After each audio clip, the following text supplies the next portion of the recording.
এই কাঁটাযুক্ত ফুলগুলো যেগুলো আপনাকে কিছু না আগে দেখালাম, এই যে এটা একটা ফল দেখাই, ফলও হিসাব, এই যে ফল, অনেক কাঁটা, প্রচুর কাঁটা এগুলোতে। এই ফুলগুলো কি ফুল বা কি ফল সেটা তো আমি জানি না। বন্ধুরা, আপনারা কেউ জানলে আমাকে জানাবেন। অনেক সুন্দর দেখাইতেছে, অনেক সুন্দর লাগে, কিন্তু প্রচুর কাঁটা। আর ফলগুলো হচ্ছে পাকলে টমেটোর মতো, পরে পাকলে টমেটোর মতো হয়ে যায়, কিন্তু প্রথমে এগুলো সবুজ কাঁটার আবরণ দিয়ে ঢাকা থাকে। এগুলো আরও অনেক আছে এখানে, এই যে দেখা যাইতেছে রাস্তার দুপাশে। এই যেগুলো হইতেছে কাশফুল, কিছুদিন পর কাশফুল বা সন্ধ্যাটি হয়ে যাবে।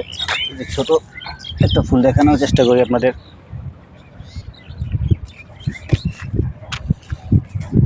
কাশফুলের মতো।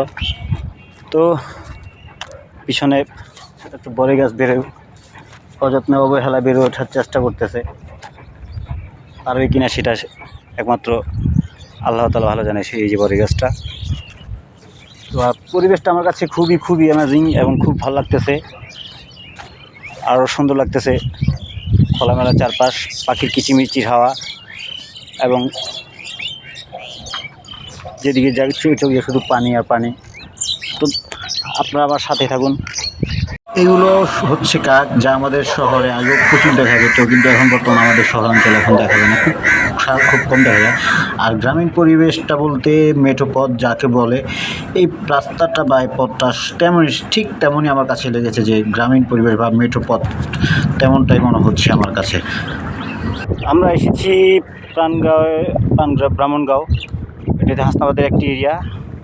এখানে দূরে দেখা যেতেছে নদী, দূরে কিছুটা নদী এবং ডগ। এই পিছনে, আমার পিছনে দেখা যেতেছে এই যে লঞ্চ এবং বলগাট বা শিপের এগুলো কাজ চলতেছে, নির্মাণ বা মেরামতের। আর পিছনে অনেক দেখাইতেছে, যে আপনাদেরকে আমার এরিয়াটা দেখানোর চেষ্টা করি, যে মোটামুটি একটা সুন্দর এরিয়া, খোলামেলা বাতাসে হাওয়া, খোলামেলা পরিবেশ। আপনারা আসতে পারেন। আমি এখান দিয়ে যেতে পারতেছি না, ওই যে এক ভাই ছিপ দিয়ে মাছ ধরে, তো ওখানে যেতে পারতেছি না। ওখানে গেলে হয়তো আপনাদেরকে দেখানোর চেষ্টা করতে পারতাম।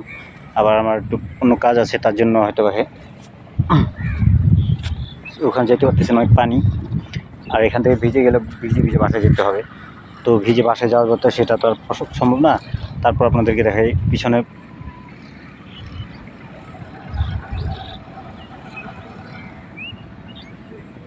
সূর্য শেষ বিকেলে সূর্য আস্তে আস্তে রক্তিম লালাভা ধারণ করতেছে।